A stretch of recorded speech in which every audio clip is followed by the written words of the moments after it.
Yes! Now that's what I'm talking about, Marvel. That truly felt like the MCU. We're gonna dive into episode 4, WandaVision, full spoilers ahead. What did you think of this episode? Let's talk about it.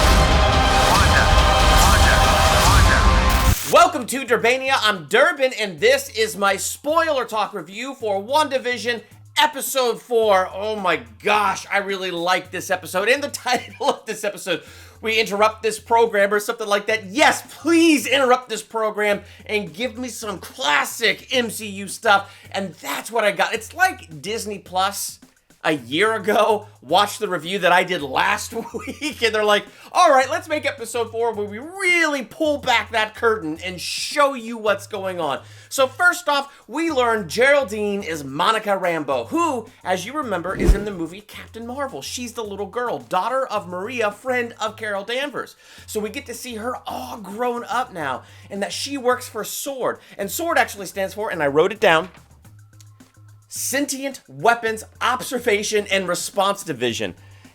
And Maria helped get that started. So that's really cool. So Maria and Monica work together with s.w.o.r.d. And the way this episode opened to me was incredibly interesting and so MCU. I loved it. My mind was a little bit slow, okay? I didn't really have my coffee right off the bat, but here we are in the beginning, and I'm thinking, wow, this looks like the Snap in reverse, because you're seeing all the particles come together as she's running through the hallway. Monica's running through the hospital hallway, bumping into people. Then it took a second, then I went, ow! It's the blip back! That's what's going on. And so, like Spider-Man Far From Home, you kind of just see them literally blip back. And, in-game, you don't really see anybody come back. So it was very cool the way this opened to see all the particles of Monica Rambeau kind of come together and reconstitute and get some idea even further what it looked like blipping back after being snapped out of existence. And I thought they did a good job with this because you really get this sense of tragedy. The fact that Maria Rambeau had cancer and she was looking good, and apparently Monica was like falling asleep just right beside Maria's bedside when she got snapped out of existence and didn't even realize she was snapped out of existence. To her, maybe 20 minutes had passed as she took a little cat nap. She wakes up to panic in the hospital. She's back in the same room, but her mom's not there, and her mom got better, and then a couple years later the cancer resurfaced and she died. So now Monica has to come back to a world where her mom is gone. So I think it does, even just in those few minutes, because it doesn't dwell on it that long, but even in just those few minutes, that opening, it does a good job kind of showing you the tragedy of being snapped out of existence and blipped back, and kind of the whiplash that Monica got. And so then we see Monica works at s.w.o.r.d. and she's slowly being reintegrated, and they send a lot of stuff into space and astronauts, but since the snap, less and less people have been doing that. And now they're grounding her because she was snapped out of existence and brought back. And I get it. I guess it's just the whole, you came back into existence, you've been gone for 5 years, and now your mom is dead. We're not going to throw you into space just yet. So they put her on this FBI case. And what I think is so cool about it is the FBI case is WandaVision. So she comes to Westview, New Jersey, where we get Agent James Woo. I loved it. He did his close-up magic to present his card to Monica. I thought that was really quite funny. But it's funny because the FBI case is there on missing persons case. They get to the town to find it's a missing towns case, and they find people with close personal connections to the town seem to not even remember that the town exists. So what we're seeing is this spell, whatever it is, how it affects the outside world. But Monica Rambeau and Agent Woo, they don't have personal connections to the town, so they're looking at the freaking town sign to Westview. They know there's something odd going on here. Now, this is really cool. I liked it because, again, the entire episode was outside the bubble. So we finally get to see our world and how our world is responding to what's going on inside the bubble. So it was very cool to see, that helicopter drone that we got in, what was it, the first or second episode, maybe the second episode, and Monica sends it into the bubble. That was cool. So we get to see her send that in, and then she's like, what is this? She touches kind of the outside of the bubble, and it sucks her in. And it's like the moment she's sucked in, it's like she becomes part of the spell, becomes a part of what's going on. And it's not like we get a ton of detail on that because we stay on the outside of the bubble. So I really liked, Agent Wu from Ant-Man. So it was fun to get to know him a little bit better in this episode. We also bring back Darcy from the Thor movies. We haven't seen her since what? I'm pretty sure we haven't seen her since Thor: The Dark World. So very cool to have her brought back in. She's a doctor now. And, she's doing the analysis on the bubble.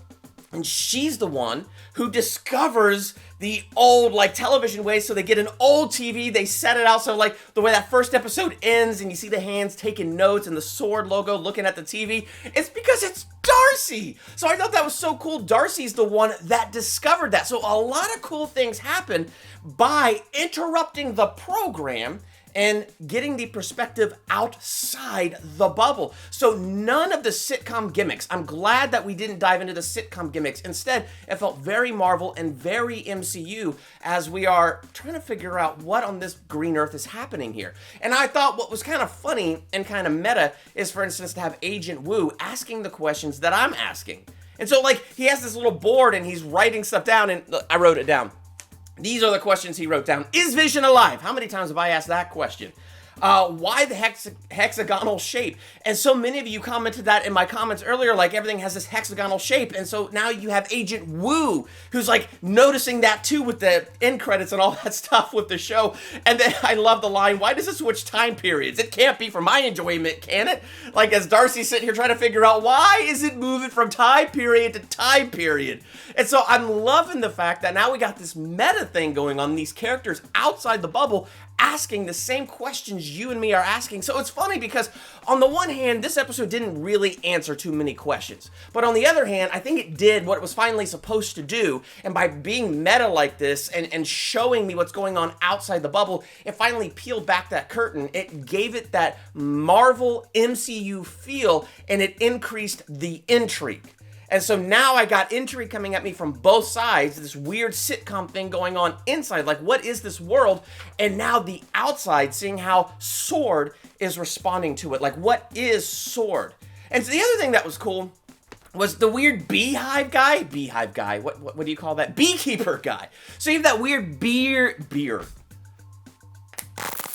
You have that weird beekeeper guy crawling up through the sewer, and they thought, okay, let's send this agent, and he's in a hazmat suit, so let's send him underground and see if he could go under the walls of the bubble and come up and he'll be normal.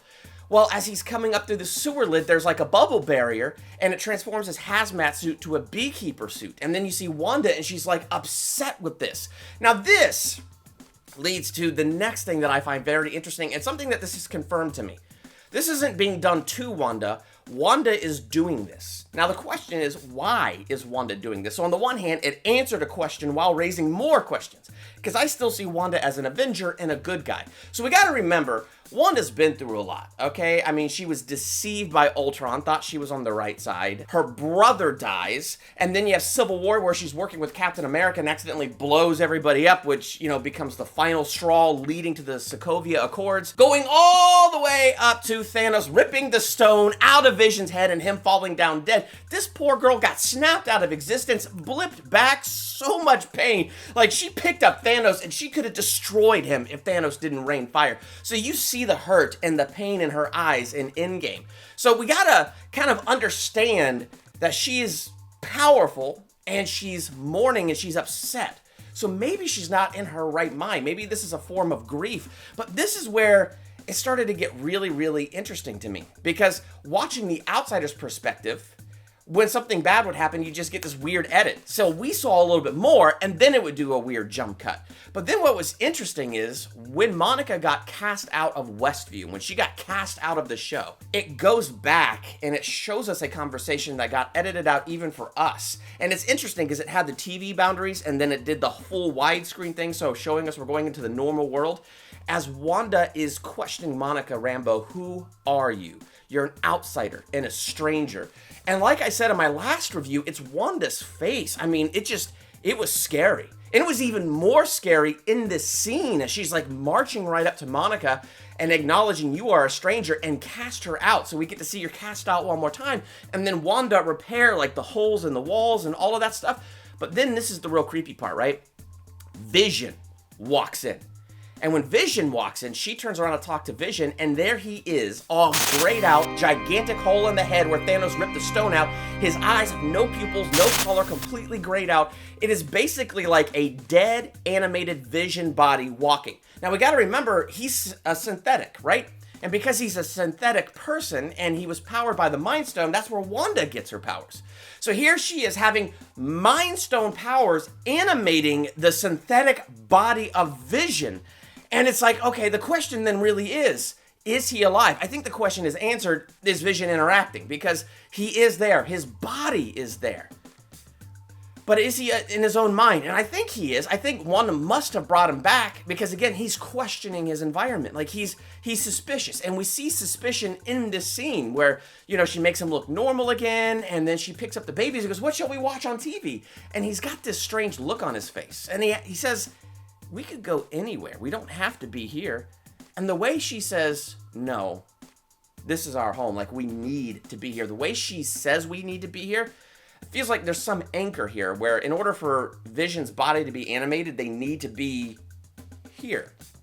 And I'm thinking, okay, New Jersey, are you somewhere near where they did the experiments and made Captain America Captain America? Like, what is going on? So, like, all these crazy questions are still running through my mind, but getting it through this other perspective just made it that much more satisfying, and it made my questions more satisfying. So, I now have an answer. Wanda is doing this. I now have more questions. Why is Wanda doing this? I can imagine she's in pain, she's in grief, and she can't bear the thought of losing Vision again. Is Vision really truly alive?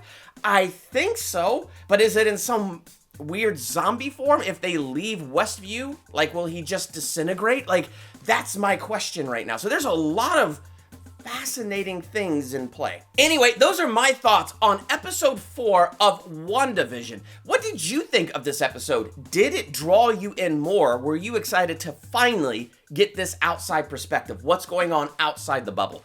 What do you think is happening? Let's talk about that in the comments. And while you're there, hit that subscribe button to become a Durbanian. Hit that bell by the subscribe button so you're notified from my next WandaVision review, movie review, theological analysis, ranking video, trailer reaction, or anything else I do here. I'm Durbin.